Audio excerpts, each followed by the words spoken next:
Hey ho, we're here again, and I hope no dogs will ruin my already low quality both video and commentary.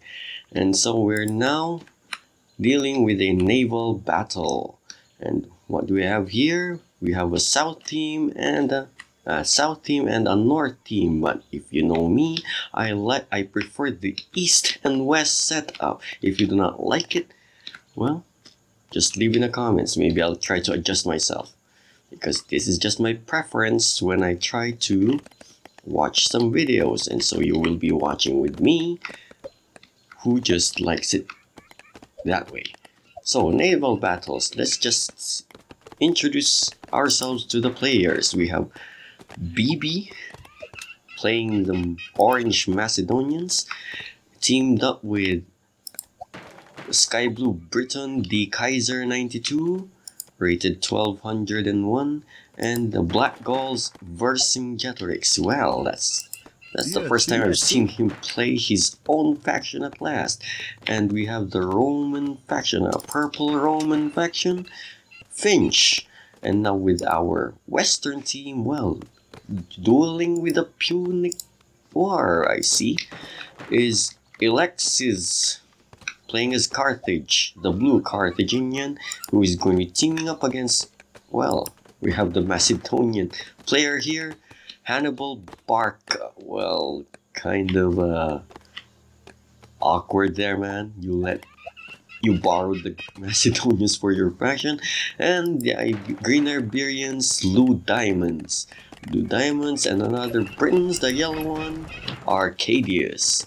Now this is going to be a naval battle. Surely that means control for this big water is very important, and in fact it seems to be the only important part of the map. That means this will be a race to the waters. Now as you can see here, almost everybody is equal in terms of access to resources and trees, but the imbalance might come from this water. Is this what do you call this, a river? Just a source of water. How can that be an imbalance? Because there is a walkable place for the allies to help each other out, but it won't be as effective maybe as the ones who are inland, because they can walk on almost anywhere, have some traders walk back and forth in here if they choose to do so, and have some frontal assault.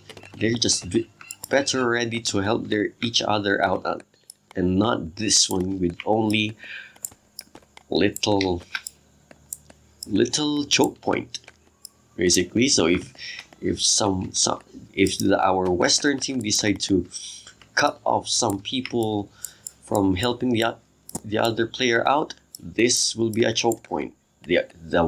Our Eastern team cannot do the same against the West. And here we are. We have Alexis, the Carthaginian player, rushing towards the water already, and I think the Macedonian one's going for it. And if you were,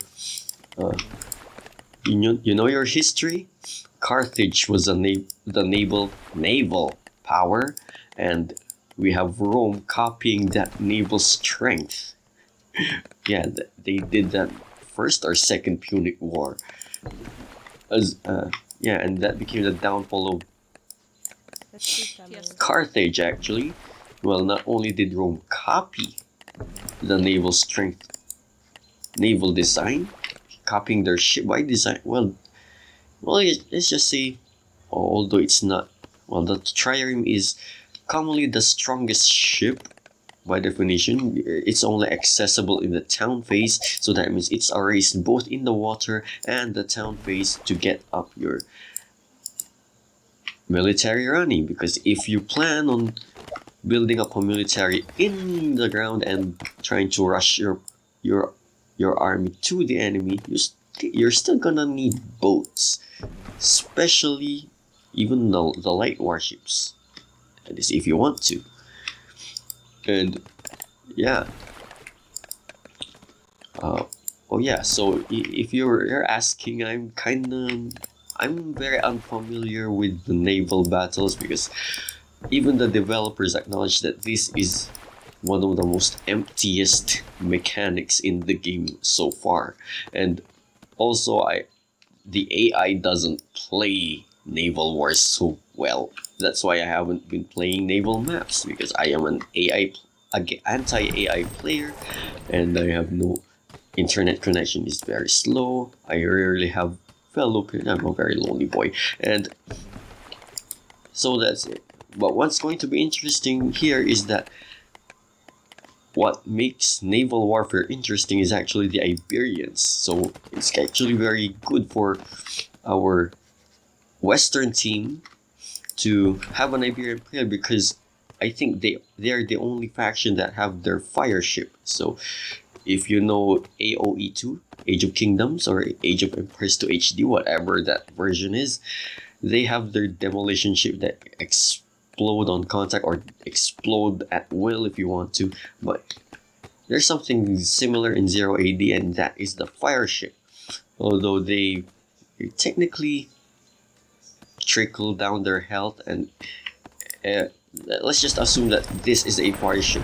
Once this guy comes in contact with an enemy ship, the trickle damage that it's receiving gets splashed on the other ships. You know, that's how a fire spreads, by getting near to other wood something. That's just how it works. Okay, so these are your ship destroyers, and you do not want your strongest ships against that.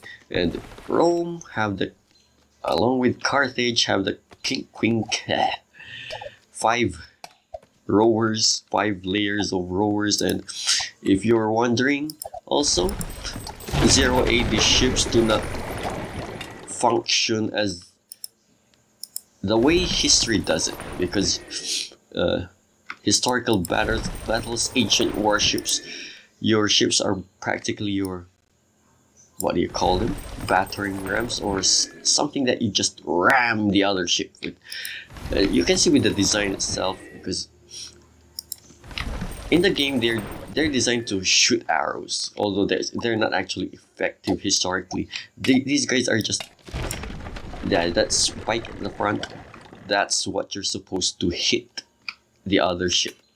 So that means hitting it from the side is the most effective, maybe, or beating it from behind.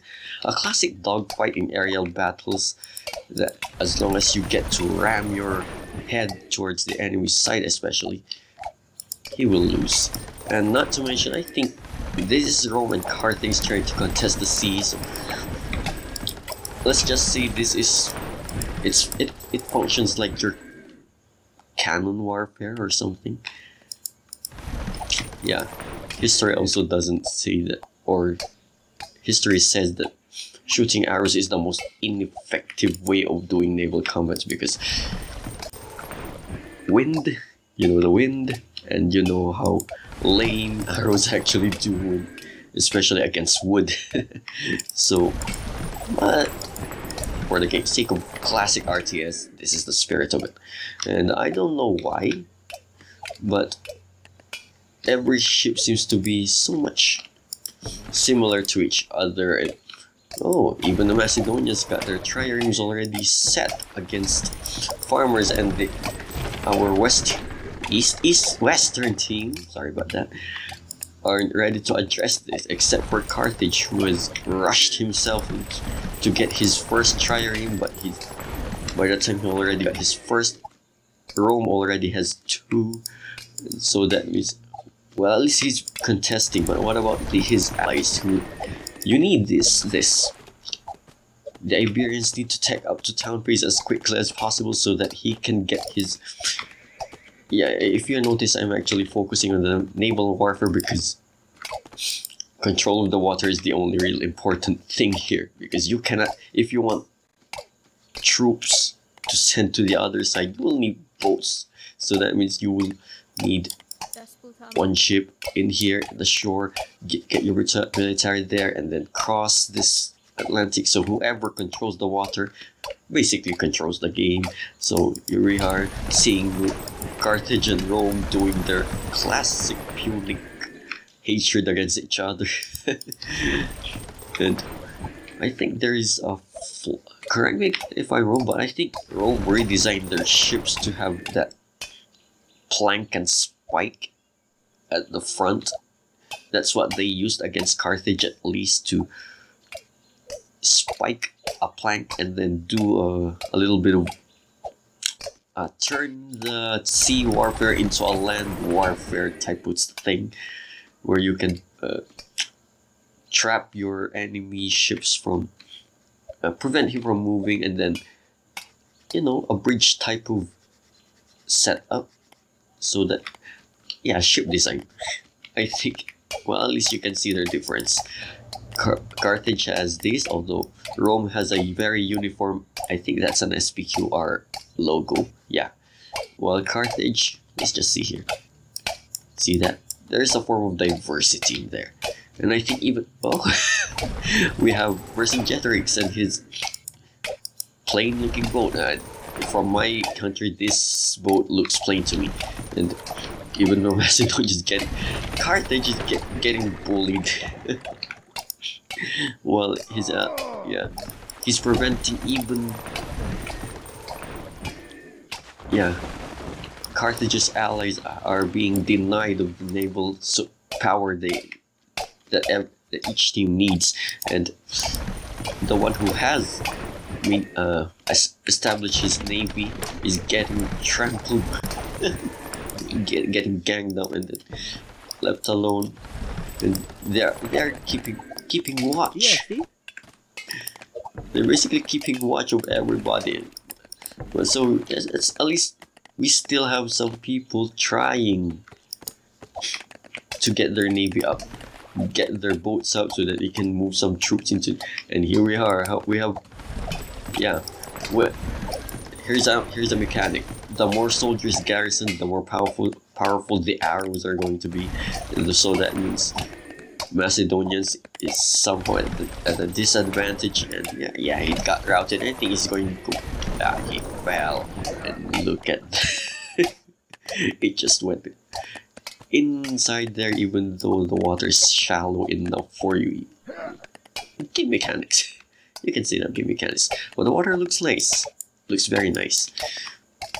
And this Carthage, he has to fight this off until his allies can at least establish that naval power that they desperately need, because I think, well, Rome has it, the Britons have it, Macedonians have it, only well, like a back of the base dock for the other Britons.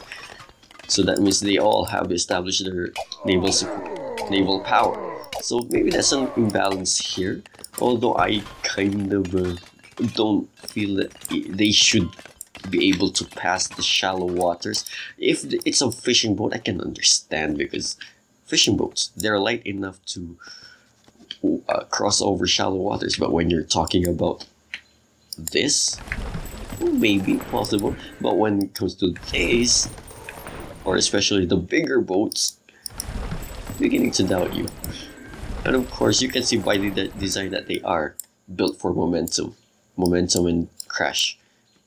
These rowers are just for rowing faster, and also because it has more weight. Yeah, that's the classic design of the ships, and the classic Virgina, I don't know how that thing is supposed to be pronounced, but I think only Rome has the consistent banner, consistent mast. You see, even naval terms I'm not very familiar because of this. What on this other Macedonian series, well, they're both triremes. It's just a simple variation, just like 0AD's horses, if there are horses in here. You can see white horse, black horse, brown horse, just for the sake of variation. I don't know if that's good for gameplay or not, but yeah, adds a bit of realism to it, right? so you can be confused with your own unit's color, even though if you can see it. But we can just look at this. It's like these ships have become walking outposts, and it's preventing the other team from building their docks. Just look at this Vanguard. And they're the ones who have access to. They're the ones being enabled to attack. Oh, I guess we won't be seeing those fire ships after all if this is going to keep up. And the only way for our Western team to fight back is they find a way to build a dock somewhere if they can manage it. And even if they can manage it, they still have to address this number of ships against their weight. And let's just check their base. They're still making sure their typical wall of houses and buildings. Rome has their classic defensive structures and their city phase thingies. Who else? Britain's kind of scattered out because I think he's this is too confident, you know. You're putting too much faith in your allies if your place isn't very much well defended. Yeah, you're very much economic center. That's obvious, especially that you have a market, and you can see that the troop at least is not going to get harassed at the moment. But once our Western team gets a chance to build their dock, establish their naval power, build, maintain, or somehow topple down your superiority, you're in trouble. But for now, everybody's just building their economy and, of course, population and army, and some make sure defensive buildings, except for our light blue.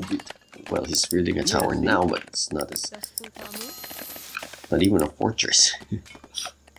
But still, these guys need to. I think they need to find the weakest spot in this. Oh, someone has established a beachhead, or trying to establish a beachhead, because this outpost is already out of territory decay. And yeah, that tower almost got captured. And yeah, you better stop this. Because once they establish the base here, it's going downhill.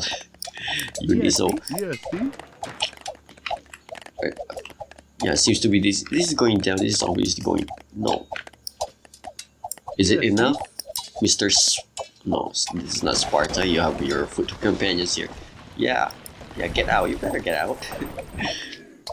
Well, somebody has to build his dock somewhere. But how can they do that when there are ships just coming out back and forth with their naked fanatics? Uh-oh, have champion units, and I think our Eastern team is not ready to address this at all. Well, we'll just see. At least he has a fortress. Some great units here. Start training some champions. The Celtic chariots. Let's just use the term Britannic chariots, because it's against the naked fanatics who are they realize that this is not going to be an easy attack. At least these guys can turtle their way out of this mess. But for how long is the question? We do not know. And can our Easter team maintain the pressure? And if they can't, for how long too? And I think they are also predicting a bit of a long game, or just in case our Western team managed to break through this naval shield wall with a lot of just their naval superiority. At least they have some fortress to fight back. God, they're more than ready to defend against everything. Well, this is kind of an aggressive stance. When you have a temple, that means you're quite aggressive. Although I said in my tutorial of building placement that this is quite kind of a defensive building, it's actually more of an offensive purpose because this is where your battered units come from. Well, I spoke too soon. Everybody's just getting ready against a possible counterattack, although it doesn't look that promising from the either side. But how can they address this? I mean, our eastern team controls more than half of the map.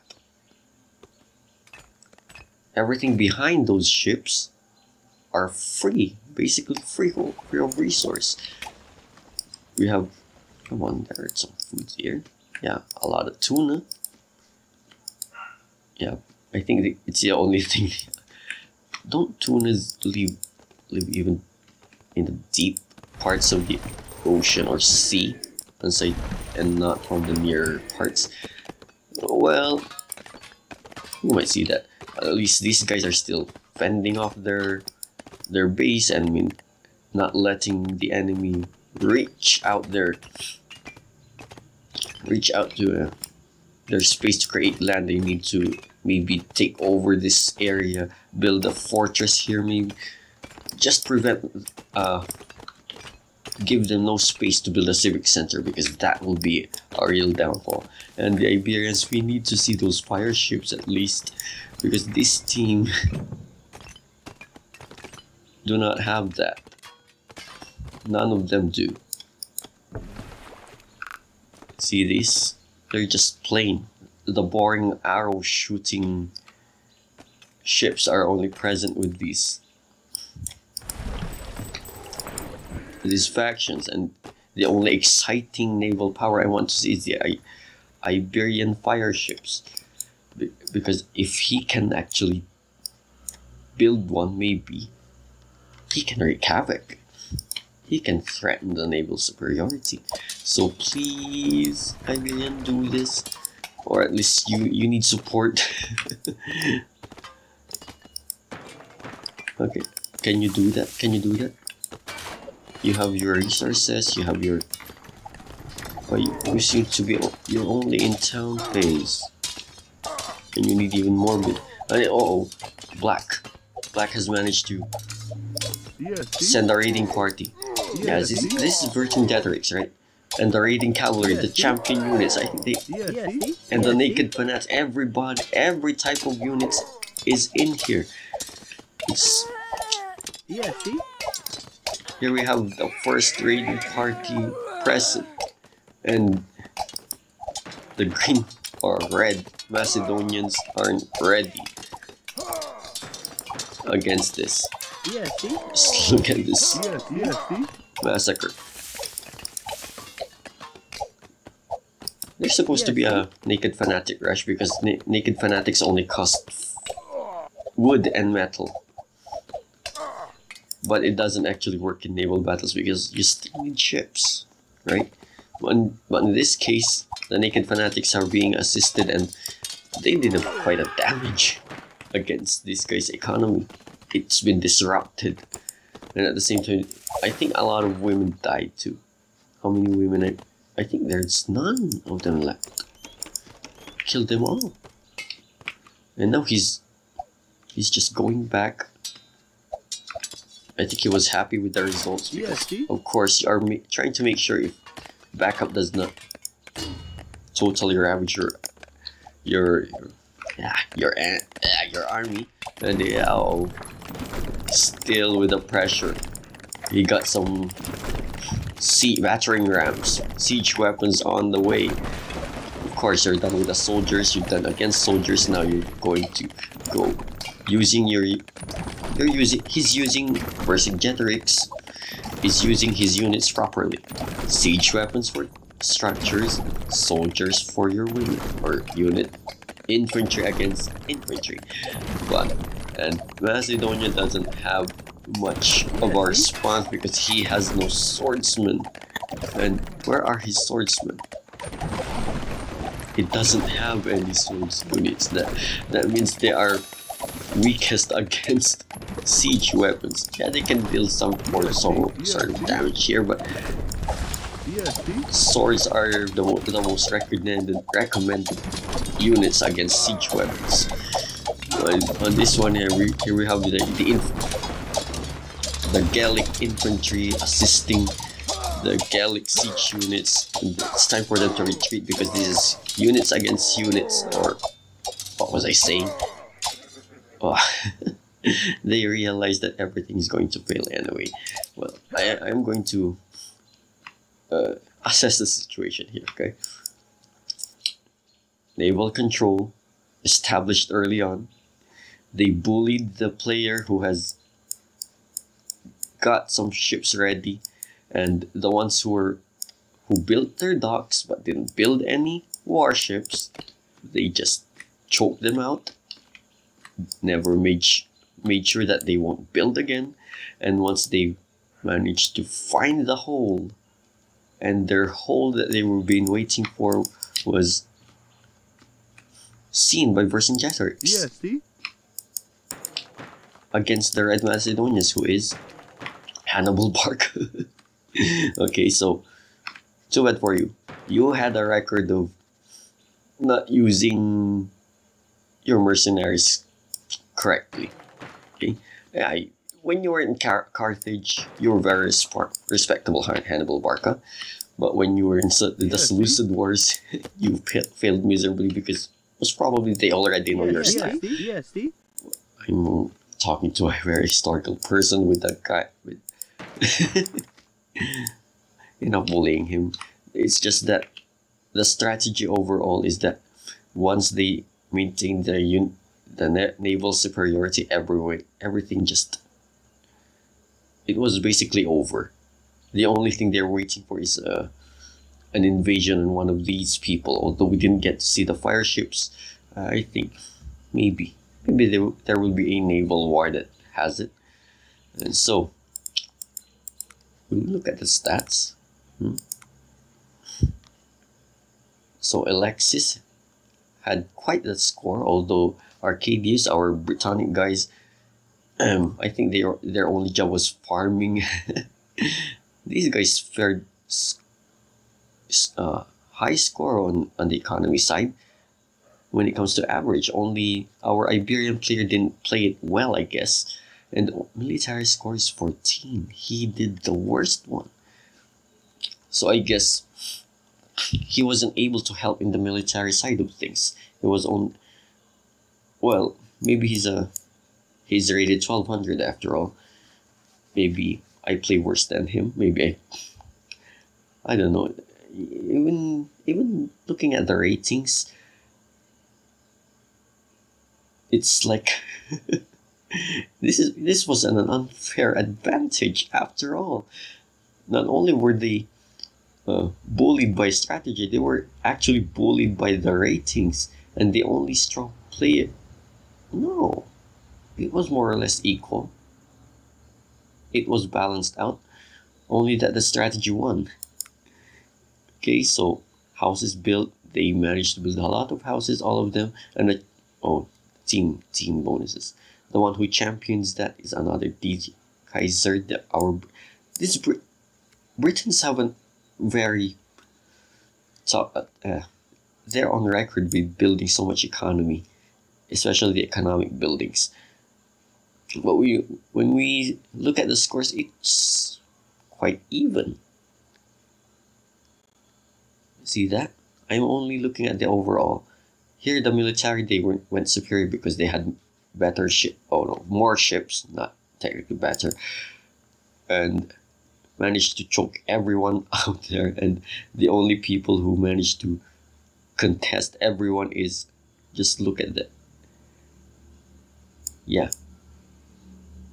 Well, at least the defensive team were participating in it, and everything just went. Everything went out of control.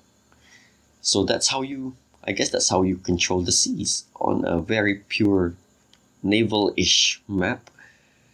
You need to, it's basically a race to the water and the town phase, and make sure your opponent doesn't produce any more ships. And if there is one of them who has produced ships, bully him. Bully him. Poor old Alexis. Or Alexius, how do you pronounce that? I don't know how to pronounce these things properly. Even Vercingetorix, I think I prefer that pronunciation. I just got Vercingetorix by tradition. Well, so, there you have it. And hopefully this one is going to be better, more peaceful than the last recording that I did. And I might do some tutorials, but I'm too addicted with the commentary, and maybe when the replays started running out, maybe I'll consider doing some tutorials. If you have some suggestions about tutorials, anything that you can comment in, please do so in the comments. That I use my channel for 0 AD, and yeah, we're more than 10 subscribers now, right? Even though I assume that majority of you are just my friends in the forum, 0 AD forums, I still appreciate more than 10 subscribers, getting over 40 views. I thank you guys for that. And yeah, so that's basically it. I hope I see you guys next time. Bye bye.